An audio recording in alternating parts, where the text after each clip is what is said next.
लाडकी बहीण योजना आणि लाडकी बहीण योजनेच्या मार्च महिन्याच्या हप्त्याचा GR 20 एप्रिल 2026 आज लाडक्या बहिणींना GR येऊन त्या ठिकाणी लाडक्या बहिणींच्या खात्यावरती वितरण देखील लवकरात लवकर होण्याची शक्यता आहे।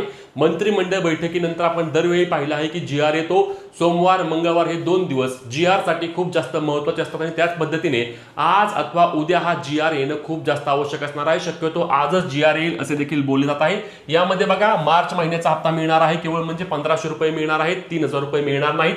त्यासोबत मंत्रिमंडळ बैठकीनंतर निधी दिला जातो, जो काही निधी असतो तो निधी त्या ठिकाणी महिला व बाल विकास विभागाला मिळतो आणि कमी पडलेला निधी सामाजिक न्याय विभाग महिला व बाल विकास विभागाला देऊन त्या ठिकाणी लाडक्या बहिणींच्या खात्यावरती प्रत्यक्षात वितरण केले जाते। आता यामध्ये यादी तयार आहे, फक्त योजनेमध्ये नियमितता आणणे गरजेचं असणार आहे। लाडक्या बहिणींना वेळेवर आणि ज्या त्या महिन्याचा हप्ता ज्या त्या महिन्यामध्ये मिळणं आवश्यक असणार आहे। तुम्हाला याबाबत काय वाटते नक्की कमेंट करून सांगा। व्हिडिओ शेअर करून पुढील अपडेटसाठी आपल्या हक्काच्या पेजला फॉलो आणि चॅनलला सबस्क्राइब करा।